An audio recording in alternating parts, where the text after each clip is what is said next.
The cards that predict the future, global plans and symbols laid out before us, and the powers that are designing our future step by step. It sounds like extreme claims and deep conspiracy theories, doesn't it? But what if it's not? What if someone has already designed our future, and we are just moving according to their wishes, like puppets tied to strings? Yes, it's a frustrating possibility. However, over the past 50 years, there have been so many coincidences that describe key events that have occurred in our present and that could happen in the next 50 years. So, specifically, that a person starts to ask, what if? Today, we will embark on a journey that seems like a conspiracy theory, but when placed side by side, looks like they are revealing a bigger picture before our eyes. And we will examine a series of events that seem unrelated, but, as I just said, when put side by side, they reveal a big picture of the future. We will look at everything from the dark claims of the Illuminati playing cards, which aim for you to become the master of the New World Order, to messages in the X-Files series and symbols hidden in popular culture. And unfortunately, that big picture will be extremely dark for us. Welcome to Find the Truth. Almost all of us have played card games or role-playing games. Sometimes you are an elf, sometimes a wizard, and the goal is to defeat the bad guy and finish the game. However, in 1982, a game was released that was the exact opposite. In this game, your goal is not to defeat the bad guys and rescue the princess. On the contrary, your goal is to become the worst, win the game, and take over the New World Order. The name of this dark game was Illuminati. It was a conspiracy game. The goal of this game, designed by Steve Jackson in 1982, is to manage a secret organization, take control of key groups in the world such as the media, giant corporations, cults, and governments, and establish the New World Order in a dark way. When the game was first released, it was a series of about 100 cards, but in 1994, it was expanded to become a more complicated game with 400 cards. Although its creator, Steve Jackson, stated that he wanted to mock conspiracy theories and turn these claims into a ridiculous game, there are some interesting coincidences, just like these cards. The moment you saw the images, something came to mind, didn't it? On the card titled Terrorist Attack, we clearly see the Twin Towers. And on the accompanying Pentagon card, the American Defense Center is depicted in flames. Don't forget that these two cards were released almost 7 years before the 9/11's attacks. There must be people who say it's a coincidence. That's very normal. We're just at the beginning. And don't forget, our journey will get deeper and deeper. Let's continue. Conspiracy theorists are associating this card, used as an epidemic card, with the COVID-19 pandemic, claiming that everything from the disinfectant bottle to the vaccine on the card to the body bags in the background symbolizes the pandemic on March 11th, 2020. And I will give you some more interesting information about this in a little bit, so keep it in mind. As we continue to examine the cards, we see that 2 of them directly reflect a popular name today. And this is 23 years before the event took place. Look at these 2 cards. One says, "Enough is enough," and the other says, "Charismatic leader." So, who do you think is the person on this card designed in '94? I'm sure 90% of you immediately thought of Donald Trump. Look more closely at the face on the card on the left. And now look at this photo of Trump in 2014. The message under the card is even more interesting. Our snipers can take you down anytime, anywhere. Could there be a trace of an assassination attempt that would happen almost 30 years later on a card that reflects Trump's face? And more importantly, is this logically possible? Don't answer yet. Let's continue. One of the most striking cards in the deck, in my opinion, is Combined Disaster. On the card, we see people running in a panic after a major event, while there are fires in the background and a detailed drawing of a clock tower that is collapsing. The time is around 2:55. This clock tower may seem ordinary to us, but not to the Japanese, because according to some claims, this clock tower is the Waco clock tower in Tokyo. The hands showing 2 and 11 are interpreted as reflecting the year 2011, and the time around 2:55 or 14:55 is interpreted as reflecting the Great Japan earthquake and tsunami that occurred on March 11th, 2011 at 14:45. We can just dismiss it as a coincidence. But after seeing the terrorist attacks on the Twin Towers and the Pentagon, the cards depicting Donald Trump and his presidency years in advance, and the card that specifies almost the same design, date, and time of the event for the clock tower in Japan, one can't help but think, are all of these interesting coincidences, or are they fragments of a conspiracy far beyond our perception? If there are people who say it's just a game company that made some stuff up, the FBI doesn't think so. 9 years after the first card series and interesting illustrations were released, while the second and more comprehensive series was in preparation, the FBI raided the company that produced these game cards, Steve Jackson Games, in 1990. The official reason for the raid given to the press was that an employee of the company had accessed some sensitive 911 emergency documents through illegal hacking, and all of the company's equipment, including computers and hard drives with the Illuminati game card designs, was confiscated. Of course, after this event, the conspiracy theories surrounding the card game got out of control, and they claimed that the real reason for the FBI raid was that the game developers had accessed information about fake flag operations, such as 9/11s, that had been planned years in advance by hacking the system, and that they were exposing these plans by integrating them into the game cards, thus informing people.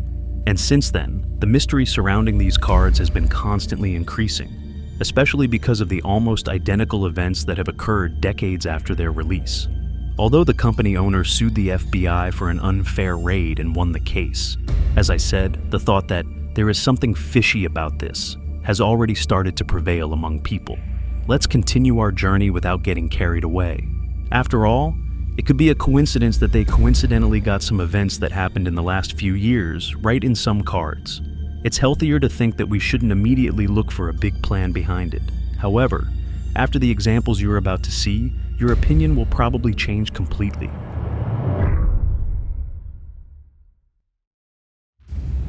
Let's move from the vague prophecies of the Illuminati cards to another source that reveals possible plans more clearly. And let's examine the Economist magazine, which has been owned by the famous and dark Rorschach family since the 1800s, and the Agnelli family, one of the most powerful families in Europe.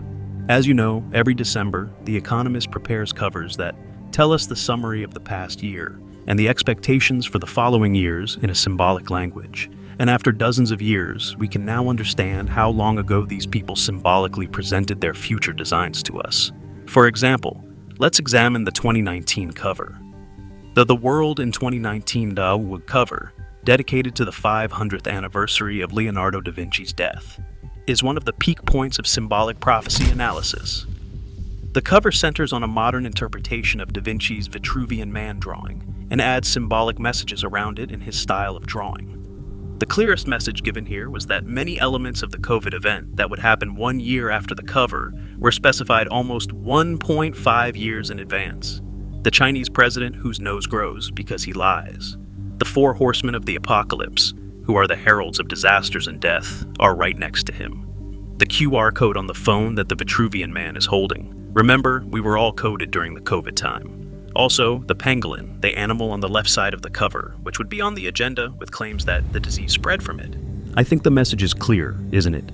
Indeed, less than a year and a half after the cover, all our lives changed.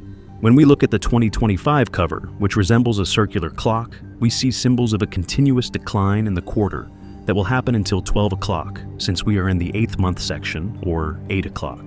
Under a broken chest, there is Zelensky, and on top of it, there is the President of the European Commission, Ursula von der Leyen. This symbol could indicate that the authority of these two people is cracking. In the 10th and 11th months, there are symbols of a nuclear event, a collapse in China's currency, the yuan, and an event caused by a solar flare. Let's see if the cover's prophecies will come true. We'll archive it here. Clues and prophecies about the future often appear in popular culture as well. You just have to know how to look.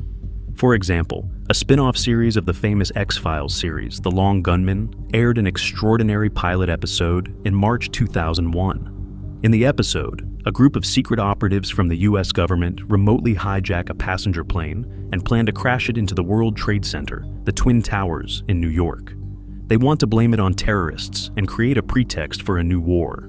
However, the heroes of the series take control of the plane at the last moment and prevent it from crashing into the towers. Although the series tells this event with a happy ending, the reality is not so naive just 6 months after this episode, and the so-called 9/11 attacks are carried out. The blame is placed on Al-Qaeda, and the US creates its own excuse to flatten the Middle East. Another subconscious coding method frequently used by the powers that design the world is working with popular writers. And in this regard, we encounter some interesting coincidences similar to the ones we just saw. For example, in the novel The Eyes of Darkness, written by Dean Koontz, one of the most famous writers of his time, in 1981, he talks about a virus developed as a biological weapon. And interestingly, the name of this virus is Wuhan 400. You know, Wuhan, the city where the first case of COVID was seen. Actually, in the first edition of the book, this virus originated in Russia. But when the book was successful and a second edition was being prepared, for some reason, the name of this weapon was changed to Wuhan 400. The second interesting example is the book End of Days, written by Sylvia Browne in 2008. In this book, Browne prophesied that around the year 2020, a serious pneumonia-like disease would spread across the world, affecting the lungs and bronchial tubes, resisting all known treatments, and then returning to attack again 10 years later before disappearing completely. Considering that the well-known disease appeared in 2020 and had exactly these effects, it was another interesting coincidence. Of course, that's unless the elites who absolutely control the industry somehow intervened in the books of these popular people and asked them to add some specific symbolic details. Now, after all this information, the most fundamental question to ask is this: why would they expose themselves by leaving crumbs? They could do all of this in secret if they wanted to. Why do they reveal themselves with these symbols? This question has a very scientific and sociological answer: to guide you better. There is a concept that has been circulating in the world of conspiracy theories for a long time: predictive programming. According to this theory, governments or higher-level powers show events they plan to make happen in the future in movies, books, and games as fiction in advance to mentally prepare the masses for them. This way, the public doesn't experience shock when it happens, or is more inclined to accept the situation. In this approach, which is seen as a method of mass mind control, popular culture works become propaganda tools. And with this programming, people are desensitized or made apathetic about certain issues on a mass scale. This idea has been frequently voiced by alternative media figures like David Icke and conspiracy theorists like Alex Jones. According to them, many media outlets from Hollywood to television are subconsciously sending us messages by subtly incorporating future plans. The public is exposed to and becomes familiar with these plans. In fact, because of selective perception, when it happens, they think, this was bound to happen anyway. Especially before major traumatic events like wars, terrorism, and epidemics. The release of countless TV series and movies that deal with these topics over the years is not a coincidence for those who defend this theory, but a training program. And it works like this. The first step is the problem. They deliberately create an environment of crisis, chaos, or fear. For example, a terrorist attack, economic collapse, epidemic, or a fake coup. The second step is the reaction. They make the public react to this problem with fear and anger and demand that the state or authority do something. This can sometimes also be triggered to make the public deliberately react against authority. Don't forget, these people can execute the plan from every angle. The third step is the solution. Upon this public reaction, those in control offer the solution they have planned all along. For example, laws that restrict freedoms, a new war, a new financial system. The public accepts this solution as a salvation and is satisfied because they see that their reaction has led to a result. However, they are unaware that, as a result of this event, it is usually the public that falls into the trap. The best example of this is the 9/11 attacks, which I also mentioned in the video. The public's reaction was so great that tens of thousands volunteered for the Middle East operations of the puppet known as Bush. But it doesn't end there. Taking advantage of this chaos, America passed the Patriot Act, which actually completely destroyed the freedom of people living in America. According to this law, if the powers in control throw a little mud at you and call you a terrorist or an enemy of the state, you're done for. You're thrown into prison without being able to use almost any of your human rights. Don't forget, if you give too much authority to a single channel after a big show and sacrifice your human rights and freedoms, it means you've fallen into a trap. Unfortunately, this has happened and will happen everywhere in the world. as long as the public doesn't realize the people behind the show. Another method of subconscious processing is the concept called the exposure of the method. In his work on secret societies and psychological warfare, researcher Michael Hoffman touches upon this method, saying that secret powers, or cryptocracies, reveal many of their biggest secrets to the unholy public for a while. According to Hoffman, the dark elite first hides their crimes and plans behind a veil of secrecy, but over time, they slowly reveal them. This way, the subconscious of the public learns these horrible truths, but ironically does not take action, because they become hypnotized by these revelations. Moreover, the secret rule of the elites is strengthened even further because the masses do not react, even when the plans are shown in the open. This approach is also seen as a kind of karma cleansing ritual. That is, the powerful believe that they can absolve themselves of both moral and cosmic responsibility by symbolically telling about the evils they will do in advance, saying, "Look, we warned you and you accepted it." This is perhaps a demonic game of intelligence from the conspirator's point of view. This approach is even mentioned in the Quran. In some verses on the Day of Judgment, Satan will say, "I had no power to compel you. I only invited you, and you responded to my call. So do not blame me, blame yourselves." This kind of esoteric karmic approach of secret organizations resembles this a bit. They openly show their plans to a literally zombified public, because they know that no one will get up and object, and those who do will be consciously silenced by the zombified sheep. They have worked for generations to bring society to this state, and in the end, they really designed that apathetic humanity. Still, no matter how big the plan is, it is a virtue to keep carrying water against the fire until the end. It is a virtue to stand tall against a tyrant instead of bowing spinelessly before him. It is a virtue to shout and defeat those who do injustice instead of remaining silent and being a silent devil. And it is our tradition to fight without bowing down, no matter how bad the conditions are. Mysterious card games, movies with interesting symbols, and best-selling books containing future plans. When all these breadcrumbs come together, we inevitably start to think from the perspective of conspiracy theorists. And as the academic Michael Barkin also states, we start to look at events with the approach that nothing is a coincidence, nothing is as it seems, and everything is connected.